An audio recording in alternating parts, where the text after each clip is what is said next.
టీకా అనేది మన పాలిట సంజీవిని. ప్రాణాంతక జబ్బుల నుంచి మనల్ని కాపాడే ఒక పరుసవేది.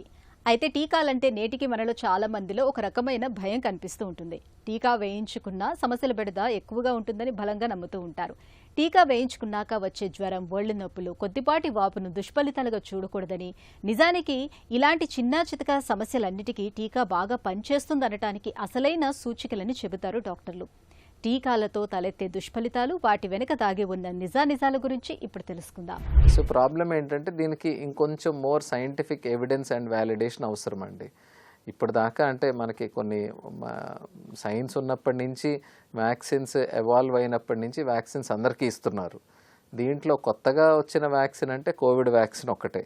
ఈ కోవిడ్ వ్యాక్సిన్ వల్ల ఎక్కడో సైడ్ ఎఫెక్ట్స్ ఉన్నాయి అని అడపా న్యూస్లో వినడం తప్ప డైరెక్ట్గా మేము చూసిన తక్కువ. మేము చూసిన వాటిల్లో వ్యాక్సిన్ రియాక్షన్స్ని వి కేటగరైజ్ ఇమీడియట్, డిలేడ్ అన్నట్లుగా కేటగరైజ్ చేస్తాం. ఇమీడియట్ రియాక్షన్స్లో కామన్గా వచ్చేది వ్యాక్సిన్ సైట్ రియాక్షన్, లోకల్గా ఏమైనా దద్దులు రావడం, లేకపోతే కొంచెం వాపు రావడం, లేకపోతే ఆ పక్క రోజు వరకు జ్వరం ఉండడం, నీరసం ఉండడం కామనెస్ట్ సైడ్ ఎఫెక్ట్స్ అండి.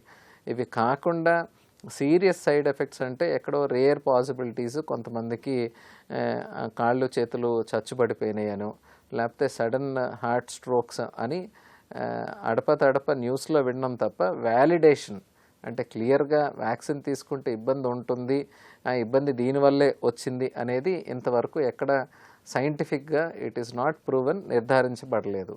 కాబట్టి unvalidated news is different from a logical